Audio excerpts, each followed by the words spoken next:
요양원에서 간병일을 하며 혼자 딸을 키워온 한 어머니의 이야기입니다. 김영희 씨는 15년째 노인요양원에서 간병인으로 일하며 딸 수진을 홀로 키워왔습니다.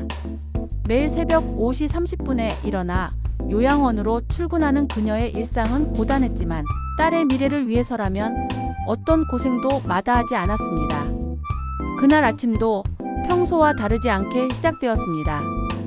치매 환자 김할머니의 기저귀를 갈아드리고 중풍으로 몸을 움직이지 못하는 박할아버지의 식사를 도와드리고 당뇨로 인슐린 주사를 맞아야 하는 이 할머니의 혈당을 체크했습니다.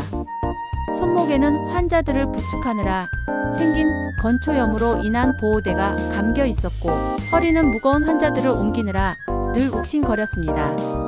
하지만 오늘은 특별한 날이었습니다.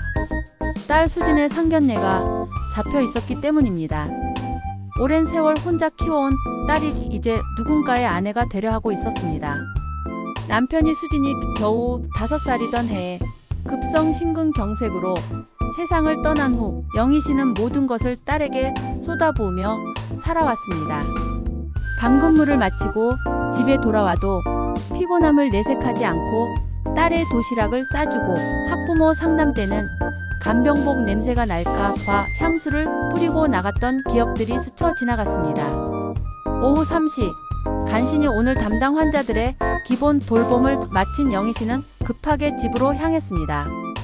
거울 앞에서 오랜만에 화장을 하며 주름진 얼굴에 파운데이션을 바를 때마다 세월의 무게가 느껴졌습니다. 손가락 마디마디에는 소독제와 세정제로 인해 거칠어진 피부가 있었고 어깨에는 환자들을 부축하느라 늘 결려있는 근육의 뭉침이 만져졌습니다. 그래도 오늘만큼은 딸 앞에서 당당한 어머니로 서고 싶었습니다. 예쁘게 단장한 후 차를 몰고 약속 장소인 한식당으로 향했습니다. 내비게이션이 안내하는 길을 따라가며 마음속으로는 예비사위에 대한 기대와 걱정이 교차했습니다. 수진이 직장에서 만난 태연이라는 청년에 대해 들은 이야기들, 마이너스 성실하다는 것, 직장에서 인정받는다는 것, 수진을 아낀다는 것들이 마음을 한편으로는 놓이게 했지만 왠지 모르게 불안한 예감이 스물스물 기어 올랐습니다. 식당 근처에 도착했을 때 이미 주차장은 가득 차 있었습니다. 평일 저녁이라 직장인들과 가족 모임으로 온 사람들로 붐비는 시간이었습니다.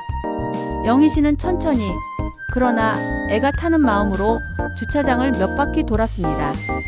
하루 종일 환자들 사이를 뛰어다니느라 지친 다리가 브레이크와 엑셀러레이터를 밟을 때마다 욱신거렸습니다. 에어컨 바람 한번 제대로 쐴 틈도 없이 땀에 젖은 채로 환자들을 돌보며 웃음을 지어야 했던 하루의 피로가 몰려왔습니다. 제발 한 자리만. 속으로 기도하듯 중얼거리며 세 번째 바퀴를 돌 때쯤 드디어 빈자리가 눈에 들어왔습니다. 식당 입구에서 그리 멀지 않은 꽤 괜찮은 위치였습니다. 가슴이 탁 놓이며 핸들을 돌리려던 바로 그 순간 그곳에 낯선 중년 여성이 서 있었습니다. 두 팔을 벌려 영희 씨의 차를 막듯 서 있던 그 여성은 눈빛부터 날카로웠습니다. 영희 씨는 창문을 내리고 최대한 정중하게 말했습니다. 저기, 혹시 이 자리 비어져 있는 건가요? 그러나 그 여성은 곧장 다가와 손바닥을 내밀며 단호하게 말했습니다. 여기 자리 있어요. 우리 남편 차가 들어올 자리예요. 영희 씨는 당황스러워 잠시 말을 잃었습니다. 요양원에서 온갖 까다로운 보호자들을 상대하며 늘 인내심을 발휘해왔지만 주차장에서 사람이 직접 서서 자리를 맡는 건 상식적으로 맞지 않다고 생각했습니다. 하지만 상견례라는 중요한 상황이 그녀의 어깨를 더 무겁게 짓눌렀습니다. 그래도 최대한 차분한 목소리로 말했습니다. 주차장은 차가 우선이니까 먼저 들어오는 차가 주차하는 거예요. 자리 맡아 두시면 안 되죠. 그러자 그 여성의 표정은 곧바로 비웃음으로 바뀌었습니다. 지랄하네. 그건 그쪽 얘기고 여긴 우리가 맡았으니까 다른 데 가세요. 그 말은 칼처럼 영희 씨의 가슴에 꽂혔습니다. 차창 너머로 들려오는 그녀의 말투에는 노골적인 경멸이 묻어 있었습니다. 영희 씨는 잠시 말을 잇지 못했습니다. 운전대를 잡은 손끝이 떨리기 시작했습니다. 여기 규칙이 있는데 이렇게 맡으면. 말 끝을 이어가기도 전에 그 여성은 더욱 거칠게 쏘아붙였습니다. 이 미친 아줌마 참 별거리네. 좋은 말 할 때 다른 데로 그냥 가세요. 쌍욕을 따발총처럼 들으니 그 순간 영희 씨의 머릿속이 하얘졌습니다. 뺨을 맞은 것도 아닌데 얼굴이 화끈거렸습니다. 심장이 빠르게 뛰었고 입술이 바짝 말라붙었습니다. 룸미러에 비친 자신의 얼굴은 낯설 정도로 초라해 보였습니다. 15년간 요양원에서 온갖 어려운 사람들을 상대하며 욕설을 들어본 적이 있었지만 치매나 정신적 문제가 있는 환자들로부터 듣는 것과는 차원이 달랐습니다. 이건 명백히 정신이 멀쩡한 사람이 일부러 내뱉는 악의적인 모욕이었습니다. 하지만 오늘은 딸의 상견례의 날이었습니다. 영희 씨는 그 모든 분노와 모멸감을 삼키고 억지로 웃음을 지으며 기어를 다시 넣었습니다. 차를 돌려 다른 자리를 찾으러 떠나면서 그녀의 속에서는 뜨거운 무언가가 치밀어 올랐습니다. 참자. 오늘은 참아야 한다.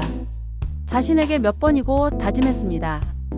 그러나 마음속에는 씻을 수 없는 불쾌함이 깊이 새겨졌습니다. 결국 주차장에서 한참 떨어진 좁은 골목길에 차를 세울 수 있었습니다. 차에서 내려 깊게 숨을 내쉬었지만 가슴은 여전히 답답했습니다. 구두굽이 아스팔트를 찍을 때마다 아까 그 여성의 비웃음이 귓가를 맴돌았습니다. 식당으로 걸어가는 길에 그녀는 몇 번이고 표정을 고쳐 앉혔습니다.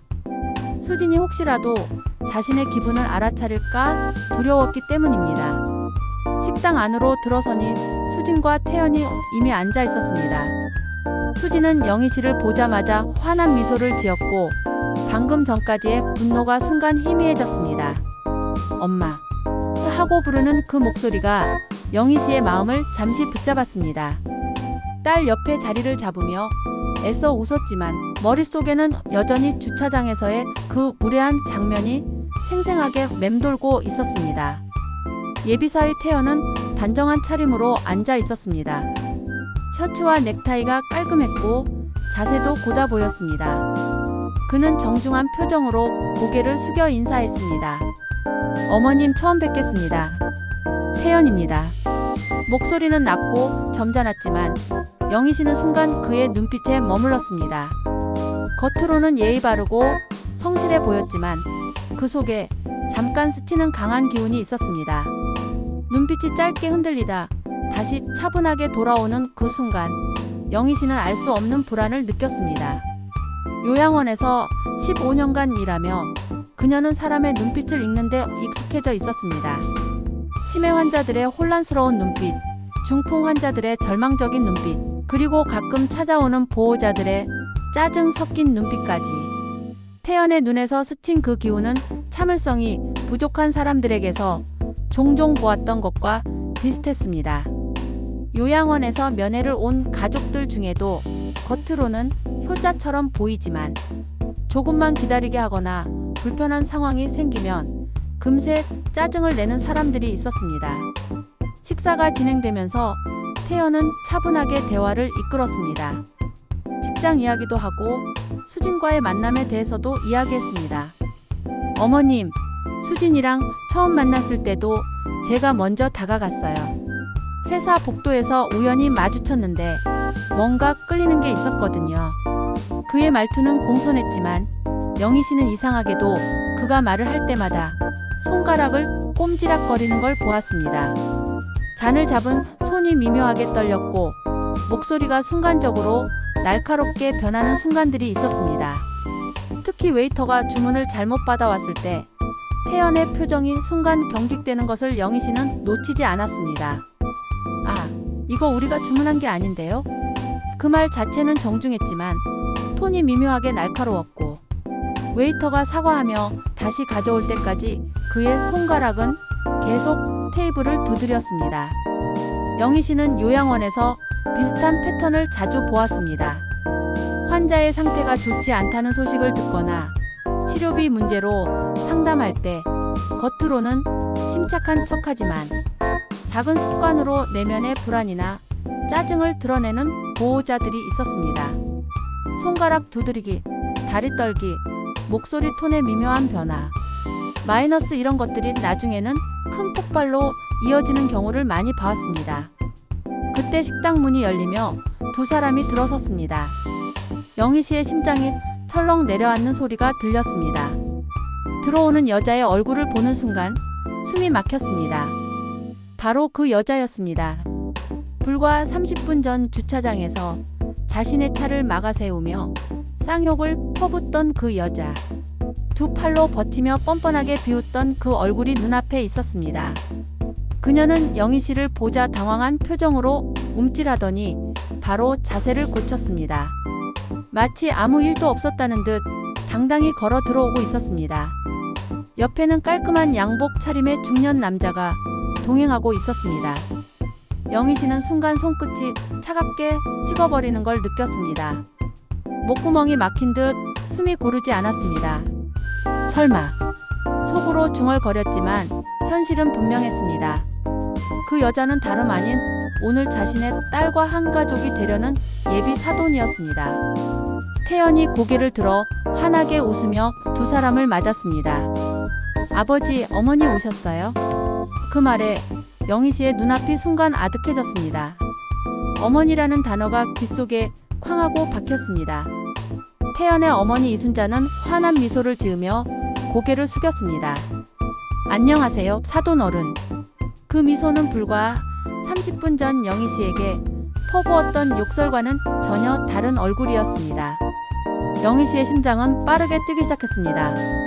이게 무슨 일인지, 어떻게 이런 기막힌 우연이 있을 수 있는지 머릿속이 복잡하게 뒤엉켰습니다. 이때 영희 씨의 뇌리에 한 달 전의 기억이 번개처럼 스쳐 지나갔습니다.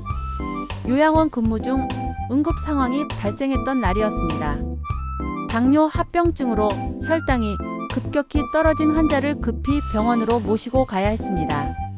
구급차를 부를 시간적 여유가 없어 영희 씨가 직접 차로 모시고 갔는데 병원 응급실 앞 주차장은 만석이었습니다.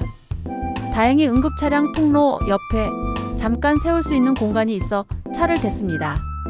앞 유리에는 응급환자 이송 중 -30분 내 이동이라고 적은 종이를 붙여두었습니다. 환자를 응급실로 모시고 들어가 의료진에게 인계한 후 혈당 검사와 링거 처치를 기다리는 동안 영희 씨의 핸드폰이 울렸습니다. 차 좀 빼시죠. 낯선 남자의 목소리가 차갑게 말했습니다. 영희 씨는 네, 금방 내려가겠습니다 라고 대답했습니다. 하지만 환자의 상태가 불안정해서 의사의 추가 지시를 기다려야 했습니다. 10분 후 다시 전화가 왔습니다. 아직도 안 빼셨네요. 죄송합니다. 응급환자 때문에 조금만 더. 영희 씨가 사정을 설명하려 했지만 상대방은 지금 바빠서 안 됩니다. 나중에 연락하세요 라며 전화를 끊어버렸습니다. 영희 씨는 당황스러웠지만 환자를 혼자 둘 수 없어 계속 병원에 머물러야 했습니다. 30분 후 병원에서 나와 보니 기가 막힌 광경이 펼쳐져 있었습니다. 영희 씨의 차 앞뒤로 회색 SUV가 바짝 붙어 있어서 1cm도 움직일 수 없게 막혀 있었습니다. 차 주인은 보이지 않았습니다. 영희 씨는 그 번호로 다시 전화를 걸었습니다. 죄송한데요. 앞뒤를 완전히 막아두셔서 제가 나갈 수가 없습니다. 잠깐만 내려와 주실 수 있을까요? 조심스럽게 부탁했지만 돌아온 답변은 차가웠습니다. 기다리세요. 지금은 안 됩니다. 그리고 통화가 끊겼습니다. 다시 걸어도 받지 않았습니다. 결국 영희 씨는 차 안에서 3시간을 기다려야 했습니다. 요양원에서는 오후 근무자가 퇴근 준비를 하고 있었고 저녁 식사 도움이 필요한 환자들이 기다리고 있었습니다. 동료에게 연락해 사정을 설명하고 대신 부탁해야 했습니다. 3시간 후 갑자기 그 SUV가 아무런 사과도 없이 사라졌습니다. 그 무심함이 영희 씨를 더욱 분노하게 만들었습니다. 그리고 지금 상견례 자리에서 태연의 아버지가 차 열쇠를 꺼내는 모습을 보니 그때 그 회색 SUV와 똑같은 모델이었습니다. 영희 씨의 기억 속에 각인된 번호판의 마지막 두 자리, 좌측 사이드미러 아래쪽의 작은 흠집까지 모든 것이 일치했습니다. 모든 퍼즐이 맞춰지는 순간이었습니다. 상견례는 겉으로 보기에는 평온하게 마무리되었지만 영희 씨의 마음속에는 거대한 폭풍이 일고 있었습니다. 집으로 돌아와서도 주차장과 병원에서의 그 두 사건이 계속 머릿속을 맴돌았습니다. 우연이라고 하기에는 너무나 명확한 패턴이 보였습니다. 타인에 대한 배려 없는 행동, 자신의 편의만을 생각하는 이기주의, 그리고 그에 대한 아무런 죄책감이나 반성이 없는 태도. 영희 씨는 딸에게 조심스럽게 말을 꺼냈습니다. 수진아, 태연이와의 결혼을 조금 더 신중하게 생각해보면 어떨까? 1년 정도 더 사귀어보고. 하지만 수진은 단호하게 고개를 저었습니다. 엄마, 태연 오빠는 정말 좋은 사람이야. 가끔 성격이 급한 건 맞지만 그것도 오빠의 매력이라고 생각해. 열정적이고 추진력이 있다는 뜻이잖아. 사랑에 눈이 먼 딸의 말을 들으며 영희 씨는 더욱 불안해졌습니다. 요양원에서 15년간 일하며 그녀는 수많은 가족들을 봐왔습니다. 겉으로는 효자인 척하지만 실제로는 부모를 요양원에 맡기고 나 몰라라 하는 자식들. 처음에는 다정하게 굴지만 시간이 지나면서 본성을 드러내는 사람들. 작은 신호들을 무시하면 나중에 큰 문제가 된다는 것을 그녀는 뼈저리게 알고 있었습니다. 며칠이 지나면서 수진과 태연의 만남이 더 잦아졌습니다. 수진은 행복해 보였지만 가끔 집에 돌아와서 하는 말들이 영희 씨를 더욱 걱정스럽게 만들었습니다. 오늘 태연 오빠가 운전하는데 앞차가 너무 느리게 가니까 좀 짜증내더라. 그래도 나한테는 절대 화 안 내고 금방 풀려서 다행이야. 또 다른 날에는 식당에서 서비스가 좀 늦으니까 오빠가 직원한테 좀 강하게 말하더라. 나는 괜찮다고 했는데 오빠가 이런 건 확실히 해야 한다고 하면서 그래도 나를 위해서 그러는 거니까 고마웠어라고 말했습니다. 영희 씨는 이런 이야기들을 들을 때마다 등골이 서늘해졌습니다. 요양원에서 본 것처럼 작은 불편함에도 참지 못하는 성격은 쉽게 변하지 않습니다. 오히려 시간이 지나면서 더 심해지는 경우가 많았습니다. 특히 운전 중의 공격성은 매우 위험한 신호였습니다. 그러던 어느 목요일 오후 영희 씨는 요양원에서 치매 환자 최할머니의 혈압을 재고 있었습니다. 최할머니는 요즘 들어 혈압 수치가 불안정해서 하루에 여러 번 체크해야 했습니다. 혈압계 커플을 할머니의 팔에 감고 측정 버튼을 누르는 순간 영희 씨의 핸드폰이 급하게 울렸습니다. 발신자는 수진의 친구 미영이었습니다. 이모, 뉴스 보셨어요?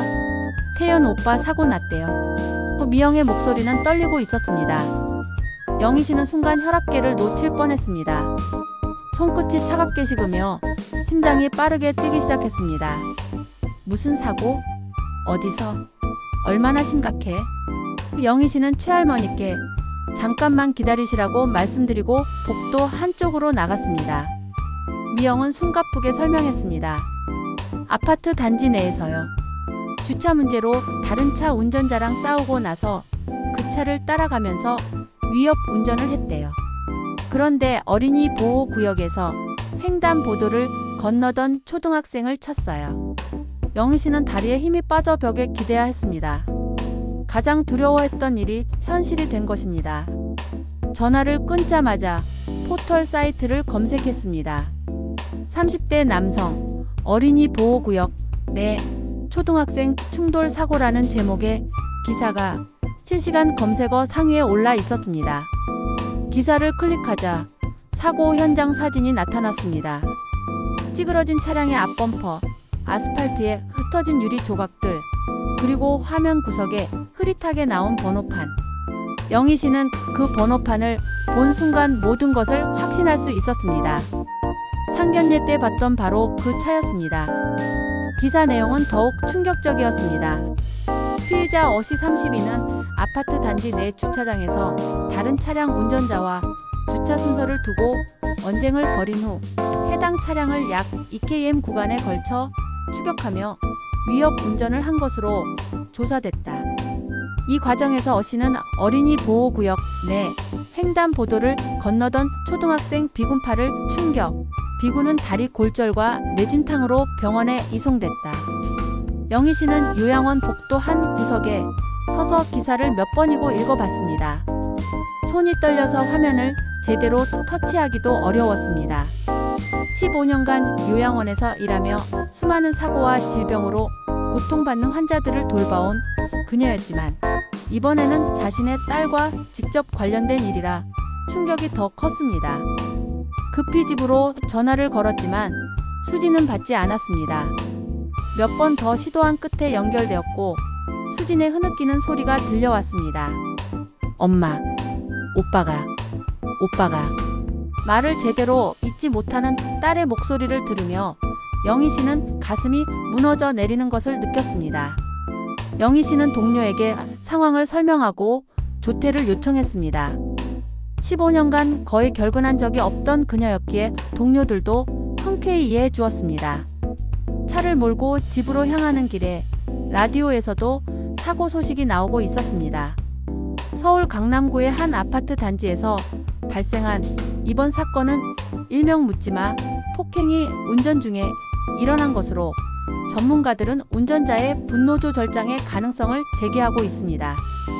집에 도착하자 수진은 소파에 웅크리고 앉아 울고 있었습니다.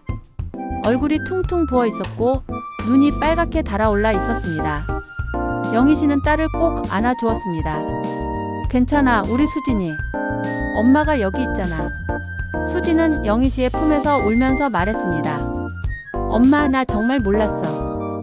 오빠가 이런 사람인 줄. 운전할 때 좀 성급하다고 생각했지만 이렇게까지 심할 줄은. 그 어린아이는 어떻게? 다리가 부러지고 머리까지 다쳤다는데. 그날 저녁 더 충격적인 뉴스가 나왔습니다. 오늘 오후 어린이 보호구역 내 교통사고를 일으킨 가해자에 대한 추가 조사 결과 과거에도 수차례 난폭 운전으로 신고된 기록이 있는 것으로 밝혀졌습니다. 앵커의 차분한 목소리가 영희 씨의 귀에는 천둥소리처럼 들렸습니다. 경찰 발표에 따르면 태연은 지난 2년간 총 7차례의 난폭 운전 신고를 당했다고 했습니다. 아파트 단지 내에서의 주차 갈등, 신호대기 중 클렉슨 난용, 끼어들기 차량에 대한 보복 운전 등이 반복적으로 신고되었지만 대부분 합의나 경고 조치로 넘어갔다는 것입니다. 더욱 놀라운 것은 태연의 가족들이 이런 사실을 알고 있었다는 점이었습니다. 아파트 관리사무소 관계자는 해당 세대에서 여러 번 민원이 들어왔을 때 부모님이 직접 오셔서 사과하고 합의해달라고 부탁하신 적이 있다고 증언했습니다. 영희 씨는 이 뉴스를 들으며 상견례 날의 기억이 다시 선명하게 떠올랐습니다. 주차장에서 쌍욕을 퍼부었던 이순자의 뻔뻔한 태도, 병원 주차장에서 3시간 동안 차를 막아놓고도 사과 한마디 없었던 태연의 아버지. 그들은 이미 아들의 성격을 잘 알고 있었으면서도 묵인하고 덮어왔던 것입니다. 그날 밤 태연의 구속 영장이 신청되었다는 뉴스가 나왔습니다. 피해 아동의 상태는 다행히 생명에는 지장이 없지만 수술이 필요한 상황이었습니다. 영희 씨는 수진을 달래면서도 마음 한편으로는 안도감을 느꼈습니다. 만약 이 결혼이 성사되었다면 딸이 평생 이런 불안 속에서 살아야 했을 것이기 때문입니다. 엄마가 맞았구나. 영희 씨는 속으로 중얼거렸습니다. 작은 신호들을 무시하지 않기로 한 자신의 판단이 옳았다는 것이 가장 비극적인 방식으로 증명된 순간이었습니다. 사고 소식이 알려진 후 며칠 동안 영희 씨의 집은 마치 시간이 멈춘 듯 조용했습니다. 수지는 방에서 나오지 않았고 가끔 흐느끼는 소리만 문틈으로 새어나왔습니다. 영희 씨는 요양원에서 돌아와서도 딸의 방 앞에 서서 한참을 망설이곤 했습니다. 어떤 말로 위로해야 할지, 어떻게 하면 딸의 상처를 치유할 수 있을지 알 수 없었습니다. 태연의 가족들로부터는 연락이 끊겼습니다. 상견례 때 그렇게 다정하게 굴던 이순자도, 점잖게 인사했던 태연의 아버지도 마치 없던 사람들처럼 연락을 피하고 있었습니다. 영희 씨는 이런 상황이 오히려 다행이라고 생각했습니다. 만약 그들이 와서 변명하고 합의를 요구한다면 그것이야말로 딸에게 더 큰 상처가 될 것 같았기 때문입니다. 일주일 후 수진이 처음으로 방에서 나와 거실에 앉았습니다. 얼굴은 여전히 부어 있었고 눈가는 다크서클로 검게 변해 있었습니다. 엄마. 수진이 조용히 불렀습니다. 영희 씨는 딸 옆에 앉아 그녀의 손을 잡았습니다. 그 손은 차갑게 식어 있었습니다. 엄마, 나 이제야 알겠어. 엄마가 왜 그렇게 걱정했는지. 수진의 목소리는 쉬어 있었습니다. 뉴스 보니까 태연 오빠가 예전에도 계속 이런 일을 했었더라. 나는 정말 몰랐어. 아니, 알고 싶지 않았던 것 같아. 영희 씨는 딸의 손을 더 꽉 잡았습니다. 수진아, 사랑하면 안 보이는 것들이 있어. 그건 당연한 거야. 너를 탓할 사람은 아무도 없어. 수진은 고개를 저었습니다. 아니야, 엄마. 사실 신호는 계속 있었어.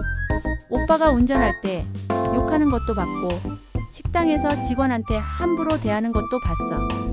심지어 나한테도 가끔 화를 낼 때가 있었어. 하지만 나는 그냥 사랑하니까 괜찮아. 나를 사랑하니까 곧 풀릴 거야 라고 생각했어. 그 말을 들으며 영희 씨는 가슴이 아팠습니다.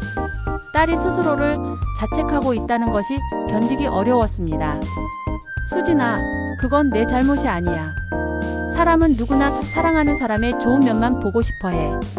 그게 인간의 본성이야. 하지만 엄마는 봤잖아. 상견례 때부터 엄마는 뭔가 이상하다고 느꼈잖아. 수진이 영희 씨를 바라보았습니다. 그 눈에는 후회와 감사가 동시에 담겨 있었습니다. 영희 씨는 깊은 숨을 들이쉬고 말했습니다. 수진아, 엄마는 요양원에서 15년 동안 일하면서 많은 사람들을 봐왔어. 겉으로는 착한 척하지만 실제로는 다른 사람들 중에서도 특히 작은 일에 참지 못하는 사람들의 패턴을 많이 봤거든. 영희 씨는 상견례 날의 일을 차근차근 설명했습니다. 주차장에서 이순자가 보인 뻔뻔한 태도, 병원에서 태연의 아버지가 보인 무책임한 행동, 그리고 식당에서 태연이 보인 미묘한 신호들까지. 처음에는 우연이라고 생각했어. 하지만 같은 패턴이 계속 반복되더라. 다른 사람의 불편함은 전혀 고려하지 않고 자신의 편의만 생각하는 거지. 수진은 조용히 듣고 있었습니다. 영희 씨는 계속 말을 이어갔습니다. 요양원에서 일하다 보면 환자들의 작은 변화도 놓칠 수 없어. 혈압이 조금 오르거나 식욕이 떨어지거나 말투가 평소와 다르거나 이런 작은 신호들을 무시하면 나중에 큰 문제가 되거든. 사람의 성격도 마찬가지야. 영희 씨는 요양원에서의 경험들을 하나씩 들려주었습니다. 처음에는 다정했지만 시간이 지나면서 본색을 드러낸 보호자들, 작은 일에도 화를 내다가 결국 환자를 학대한 가족들, 겉으로는 효자인 척했지만 실제로는 부모를 방치한 자식들의 이야기까지. 그 사람들의 공통점이 뭔지 알아? 작은 불편함도 참지 못한다는 거야. 엘리베이터가 조금 늦게 와도 짜증내고, 대기 시간이 길어지면 화내고, 자신의 뜻대로 안 되면 다른 사람을 탓해. 처음에는 작아 보이지만 시간이 지나면서 점점 더 심해져. 수지는 고개를 끄덕였습니다. 태연 오빠도 그랬어. 처음에는 추진력 있고 적극적인 성격이라고 생각했는데 시간이 지나면서 점점 더 예민해지고 화를 자주 내더라. 나는 그냥 나를 사랑해서 그런 거야. 나한테만은 다르게 대할 거야 라고 생각했어. 영희 씨는 딸의 머리를 쓰다듬었습니다. 사랑은 사람을 변화시킬 수도 있지만 모든 사람이 변하는 건 아니야. 특히 성격 깊숙이 자리 잡은 습관들은 쉽게 바뀌지 않아. 오히려 결혼 후에는 더 심해지는 경우가 많지. 그때 TV에서 뉴스가 나오고 있었습니다. 태연의 구속이 확정되었다는 소식이었습니다. 피해 아동은 수술을 성공적으로 마쳤지만 회복에는 몇 개월이 걸릴 예정이라고 했습니다. 화면에는 병원 앞에서 고개를 숙이고 사과하는 태연 가족들의 모습이 나왔습니다. 이순자는 기자들 앞에서 정말 죄송합니다. 저희가 아이를 잘못 키웠습니다. 라고 말했지만 영희 씨의 눈에는 그 사과마저도 진심으로 보이지 않았습니다. 상견례 때 보았던 그 뻔뻔한 태도, 주차장에서의 욕설이 생생하게 기억났기 때문입니다. 저 사람들은 이제야 사과하지만 사실은 이미 오래전부터 알고 있었어. 영희 씨가 조용히 말했습니다. 아들이 어떤 사람인지, 어떤 문제들을 일으켜왔는지. 하지만 그때는 덮고 넘어갔지. 큰 사고가 날 때까지. 수지는 눈물을 흘리면서도 고개를 끄덕였습니다. 엄마 말이 맞아. 태연 오빠 가족들이 처음에는 나한테 잘해줬지만 뭔가 어색한 느낌이 있었어. 마치 뭔가를 숨기고 있는 것 같은. 며칠 후 수진이 영희 씨에게 말했습니다. 엄마, 나 이제 결정했어. 태연 오빠와는 완전히 끝낼 거야. 연락도 끊고 다시는 만나지 않을 거야. 그 목소리에는 확고한 의지가 담겨 있었습니다. 영희 씨는 안도의 한숨을 쉬었습니다. 그게 좋은 결정이야, 수진아. 지금은 힘들겠지만 시간이 지나면 더 좋은 사람을 만날 수 있을 거야. 엄마 고마워. 엄마가 미리 경고해줬는데 내가 듣지 않아서. 만약 엄마가 없었다면 나는 정말 큰 불행을 당할 뻔했어. 수진이 영희 씨를 꼭 안았습니다. 그날 밤 영희 씨는 혼자서 오랫동안 생각에 잠겼습니다. 15년간 요양원에서 일하며 배운 것들이 딸의 인생에서 이렇게 중요한 역할을 할 줄은 몰랐습니다. 작은 신호를 놓치지 않는 것, 겉으로 드러나는 모습보다 일관된 행동 패턴을 보는 것, 그리고 불편한 진실이라도 외면하지 않는 것의 중요성을 다시 한번 깨달았습니다. 며칠 후 수지는 서서히 일상으로 돌아가기 시작했습니다. 여전히 상처는 깊었지만 큰 불행을 피했다는 안도감과 함께 새로운 시작에 대한 의지를 보이기 시작했습니다. 영희 씨도 다시 요양원으로 출근했습니다. 환자들을 돌보면서 그녀는 더욱 세심하게 작은 변화들을 관찰했습니다. 이제 그녀에게는 확신이 있었습니다. 작은 신호들을 무시하지 않는 것, 그것이 사랑하는 사람을 지키는 가장 중요한 방법이라는 것을, 작은 행동이 큰 진실을 말해준다는 것을 영희 씨는 이번 일을 통해 다시 한번 확인했습니다. 그리고 딸의 미래를 지켜낸 것에 대해 깊은 안도감을 느꼈습니다. 수진의 상처는 시간이 지나면 아물겠지만 만약 그 결혼이 성사되었다면 평생 지울 수 없는 상처를 안고 살아야 했을 것입니다.